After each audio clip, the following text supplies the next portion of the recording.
Hello, everyone, and welcome to this episode of the 107 podcast with myself, Jacob. And returning once again with me is Kareena, our special guest host for the F1 Academy show that we do. Kareena, how are you? I am great. Thank you, Jacob. I know you guys are all very excited to hear me. I'm sure, brilliant times. Doing good. I hope you good. Are you good too? Yeah, all good, thank you. Definitely. I haven't changed in the half an hour plus that we've been talking before this podcast. Do you know what? We've been trying to record. Keep getting distracted, but we are finally ready to chat F1 Academy. It's been a fantastic season, and the last three races, I would argue, some of the best. Don't you think? They slapped. Absolute bangers. Honestly, what was your favourite race? Because mine was race 2. Mine was race 2 as well. They ended on a safety car.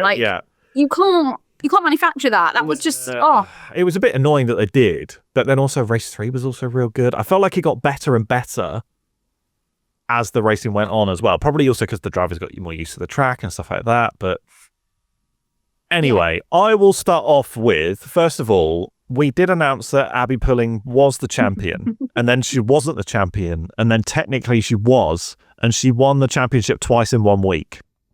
Thoughts on that? Because that was a bit strange and silly, but also, once again, congratulations to Abbi Pulling.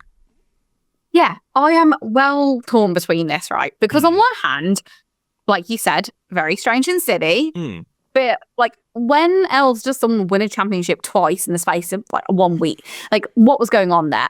But then also I'm like, okay, rate the fact that they're trying to give the other drivers experience, because that's kind of the point of it. Yeah, true. So I was like, I don't know how to feel about this. This is just very weird.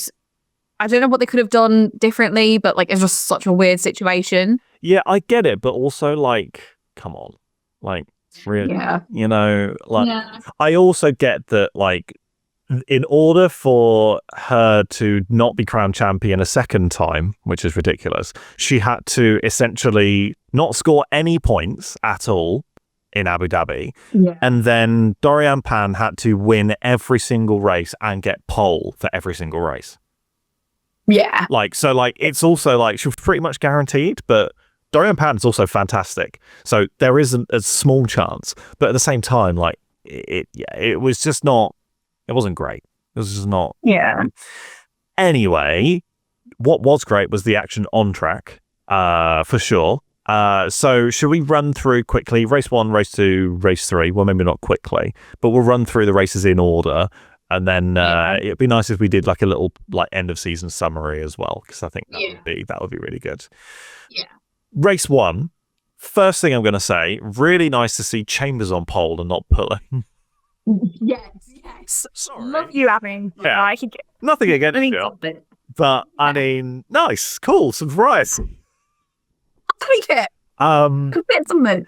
Yeah. It was a shame that she spun out, though, and then joined in an unsafe manner. That wasn't particularly good. And then taking out Lovenfoss, super unlucky as well. It was like her race just sort of slowly deteriorated, as it went further up. It's really disappointing. And obviously then Pulling one at the end. Obviously she is inevitable. Expected. But Hamda on the podium smashed it. Yeah. Literally smashed it. Home Grand Prix, well, technically 3, but home Grand Prix, smashed it. Brilliant. Yeah. Literally brilliant. Okay. Not expecting it at all. Fantastic. I know. I was quite impressed. I thought, okay, do you know what, maybe I think that's changed my perceptions a bit, because I've done my little roundups and stuff, and I was like, yeah, she did amazing, but I think that's especially because of these last 3 races. I was thinking she did so good. Now I'm thinking maybe there was more of a development rather than just throughout, but that's not the point. The point is she got better as the year went on. Yeah. So and is she confirmed for next year? No. Okay, so it'd be very interesting to see if she returns next year. Who knows? Yeah, that's true. I thought she'd come up for a 2-year run. Is it 2-year run? Oh, okay, maybe that's why. Okay. I wasn't off the top of my head. I only know a handful of who has the 2-year end of life type thing and end of contract, not end of life, Jesus, end of contract thing off the top of my head. So I don't know all of them. 9 of them. 9, yeah, which is a lot, by the way. When there are only 15, 16 cars on the grid, that's a lot. So it's also going to be really interesting to see all the fresh faces next year, though. But any other notes from you about race 1? Well, I thought there's some good fights between Pan and Hamner. Yes. I also thought between Vergen, Marty, and then De House and Pan again. So, I think, like we said, she gets involved. Also, Anna was quite racy as well, and she made up 5 places by lap 8, I want to say.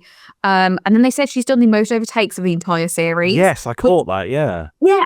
And I was like, I don't feel like I didn't really notice it until they said it. And I thought, oh, shoot, yeah, she's been going for it.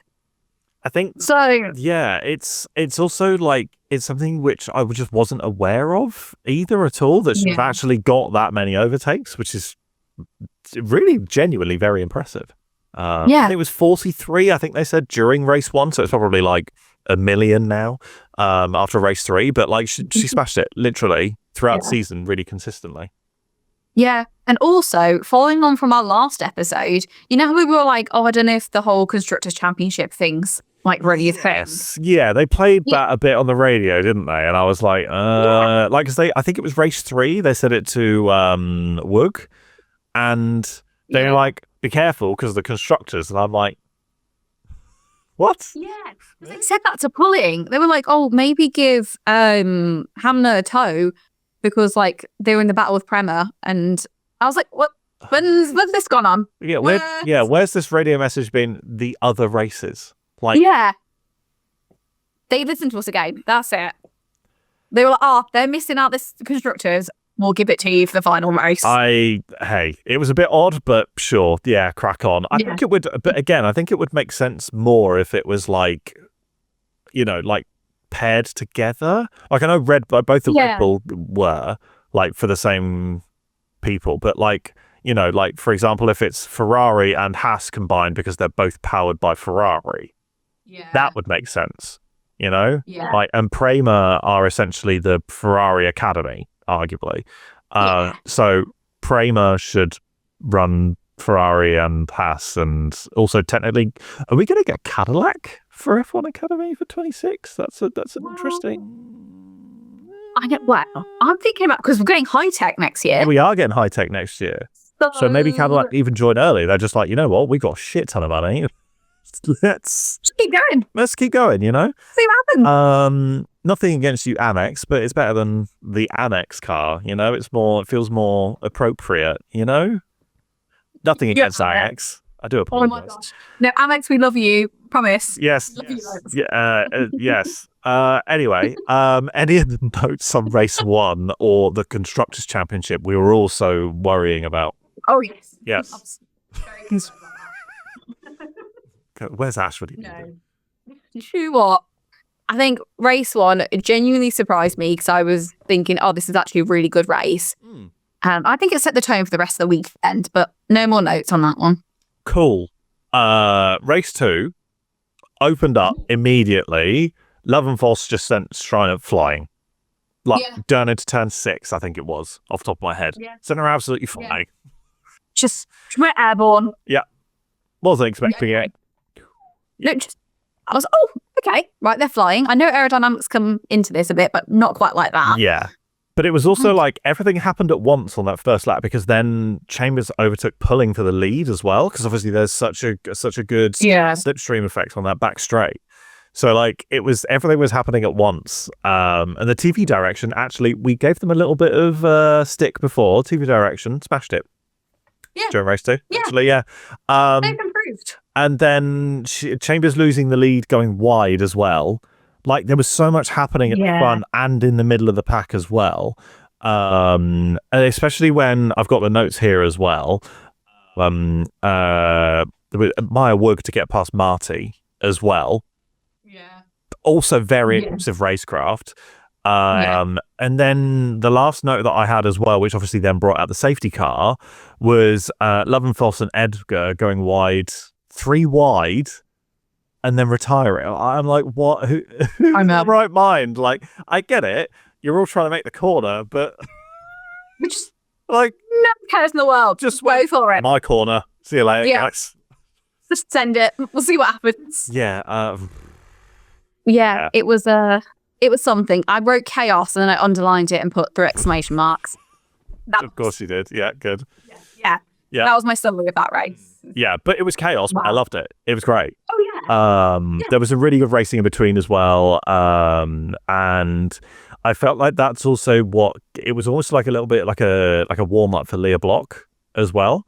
Because in the third race, she was chaotic, but she was brilliant. Yeah. Like legitimately, she was doing really well. But like, bear with me. I think sometimes she needs to remember it is not rally and you can't really make contact. Like I've seen her do the electric off-roading. It's like Nitro Cross, I think is the series name. And you can have a little bit of bumping and stuff like that and it's fine and whatever. But she just kept on having contact with the drivers. I think she's so used to rally and just a little bit of a bump is fine. But in this, with the cars are quite delicate, it's not great. But the racecraft was fantastic. Yeah. From her, especially race 2, it was all right. And then race 3, it was chaotic, but I was here for it. What a way to end the season. Yeah. I was like, it was just, I wrote so many things of like, this happened, this happened. And I was like, if I just start listing them off, I think people are going to say, okay, babes, but I need a bit more. Yeah. But it literally was like that. Yeah, it was just so much. Okay, well, I've got a long list. Please, should we maybe go back to the beginning? Because I jumped straight in and went for talking about Block. But I mean, turn 1, there was an incident. Yes, it was a risky move from Pam. Yeah. I say she pulled off. She didn't pull it off, did she? No, she didn't really. They crashed. And I saw as well, like, because they crashed and went off, Bianca had to go so far wide to get round it. She always remembers the barrier herself, just purely trying to avoid it. And I don't know, because as I was watching it, she got like a warning for like gaining an unfair advantage. Was that because she had to go so wide at turn 1, or was that for something else, or don't you know? I can't remember, but that did happen. Yeah. There were so many penalties going out, like most of them for Leah, but different penalties. Yeah. Like, what was going on? Yeah.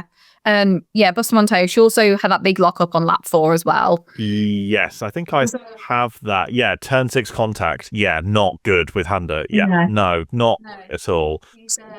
Rough weekend. Because then also, like, the contact, but then also there was a little bit of, like, change at the front because, like, Abbi didn't give the lead back. Yeah. I was like, girl, you probably should have done that. I know. That probably would have been a good idea. And then it didn't really matter anyway. No, I know.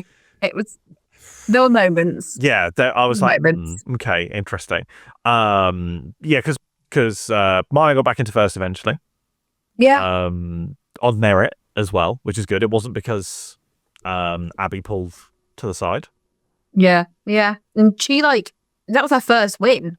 Yeah, the whole season, last race is your first win. I mean, hey, I'd take it. But there was literally a 4-car battle for first, and she came out on top. So you can't knock it at all. Literally cannot knock it at all. No, but I think that's what I find crazy about this season is I think if you looked at it with stats, you think, okay, so it's been pulling. She just like done that was it. Yeah. But actually, like, I was surprised that Vogue hasn't won yet. So I was like, oh, actually, this has been quite a good season. Like, she finished third overall as well. Yeah. Like, she actually did well. And I think she was on the podium more often than not. Yeah. I don't know how many podiums she actually got. Couldn't tell you how many podiums she got. But like, I'm looking at like Jeddah race 2, she was on the podium. Jeddah race 1, she was on the podium. I could go through all of these, but like, she was on the podium more often than not. Yeah. Ridiculous. She also did very, very well throughout the entire season. To finish third, not bad at all. I know. So no wonder Prema won. Yeah, essentially, because Prema were running Pan Werg. I'm pronouncing her name wrong. I do apologize. Werg, yes. And who was the other Prema? It was... You tested my knowledge here. Oh, no. Prema, hold on. Tina Houseman. Oh. Yeah. Okay. Who finished 4th in that last race 3. And I guess that sort of leads us on, unless you have any other notes for the best of the race. I'm just going back and looking at mine. No. Abbi was on the podium for every single race. But at the beginning of the season, without any prior knowledge whatsoever about any of these ladies that drove the entire season, the one that I backed was actually Tina Houseman. Like, I was like, I want her to do really, really well. I think I said this to you. I was like, I think she's going to smack, like, literally based off of zero knowledge at all. So I was happy to see her finish P4 in the last race, especially because in Miami, she had a horrible time. She retired on lap 1 and then had a technical issue, I think, on the other race as well. Like, there was, like, she had a horrible Miami. So to end up P4 in the last race was quite nice to actually see. Yeah. No, I agree, because I've seen a lot of people like interacting with her like in the pit and like the pit lane, and like she seems really like lovely and stuff. Normal and nice. Yeah. Well, I was like, that must be so, and I feel as if, because when I was making my recap of the year, I didn't put her as one of the people that I was like super impressed by, but that's purely because I don't think we heard a lot about her apart from it going wrong for her. And I think if she, under different circumstances, I'd have said very different things, but it was just such a rough season for her. Yeah, I mean, maybe she'll get renewed for next year. I don't know. Maybe. Because this was her first season. So let's see what happens. It could be similar to some of the other drivers who in their second season absolutely smashed it. They just see that first rookie season jitters out of the way, and then they go ahead and smash it. Who knows? Maybe that is part of it, you know? We'll hope for her. Love you, Tina. Fingers crossed. Because like I said, like I think we, like, on the 107 account, if you're not following us on Instagram, TikTok, wherever, come and follow us. But she was one of the people that obviously we follow. I'm pretty sure all of the drivers other than the wildcard drivers. I think. And she just seems normal and lovely, and there's just not that the other drivers seem odd, but it was just she just seems nice. So hopefully, fingers crossed, we see a much more successful second season from her, especially because Prema are typically one of the better teams in those support series as well. Hopefully she's got like the good people around her to give her that platform for season 2. Yeah, I feel like it also helped that I think Aston interacted with her quite a bit. I think that's why we've also seen that like quite a nice side to her as well, and it was nice to see their interactions. And some teams I don't think we saw that as much. So it'd be nice for them to keep that relationship going. Oh, my voice cracked there. So I was really happy to see her finish P4. But now the season's over. We've got some of the new drivers confirmed. We spoke last time out about the calendar for next year too. We are back racing again in, because now, of course, the second I start talking about it, I then can't bloody remember it at all. We are back racing in, because, of course, I can't find it at all. It's Jeddah, isn't it? Jeddah. I want to say, yes, that sounds about right. Yes. Oh, my God. Yeah? Or is it China? No, it is China. It is China. It's China. It's because I just don't have it up in front of me. I do apologize.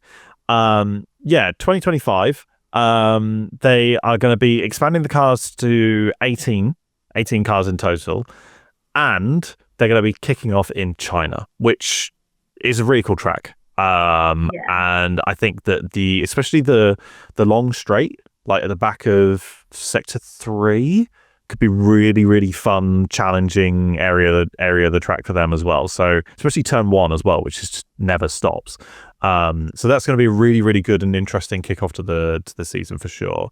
But overall, F1 Academy 2024, how did you find the season? Well, I think it was really a journey of development. I think I started off the season not skeptical. That's not the right word. Just a bit like not really knowing what to expect. And I think it didn't start off crazy and like wild, but I think I've got invested with the drivers. I've seen them develop. And by the end of it, like we said, this was the best round, I think. And they're more racy, they're more fighty, and like I'm cheering them on, and I enjoyed it. It was definitely a journey, and I'm glad at where we are now. Yeah, I would pretty much agree. I'd argue that the second best race was Saudi Arabia.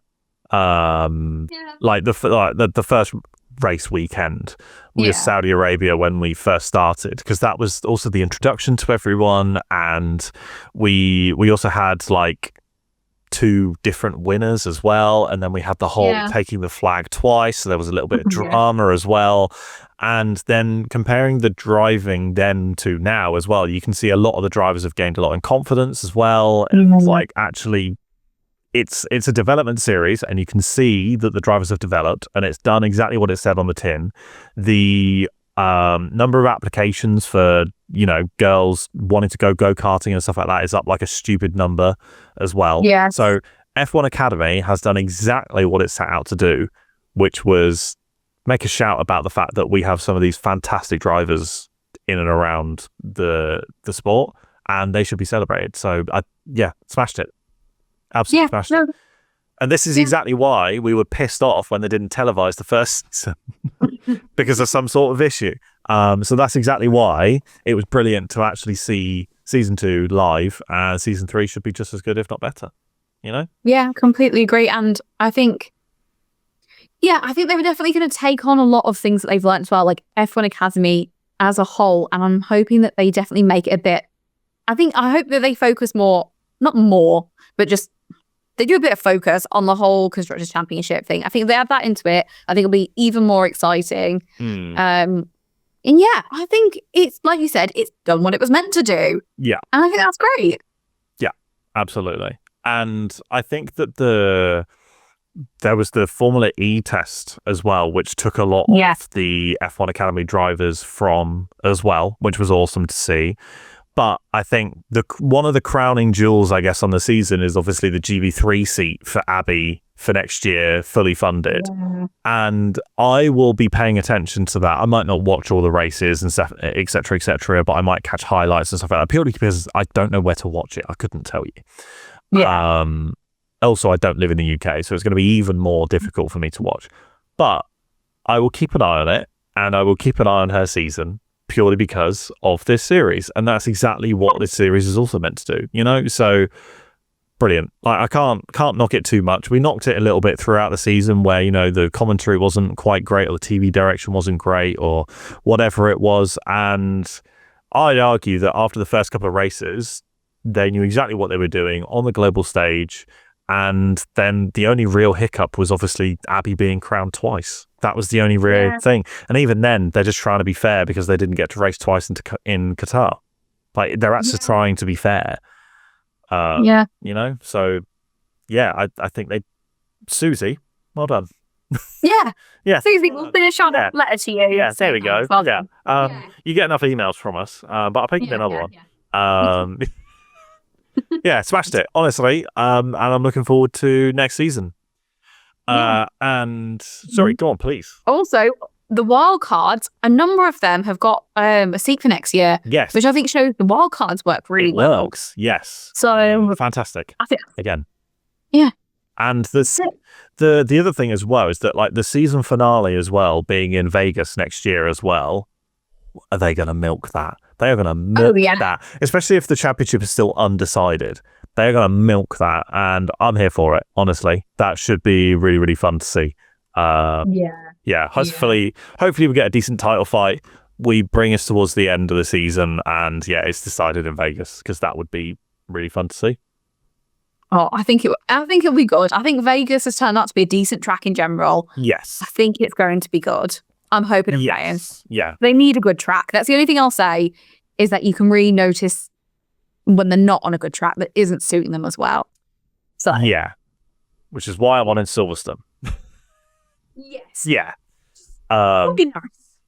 Anyway, I don't really have too much else, but that was a fantastic F1 Academy season. I don't really have too much else to cover.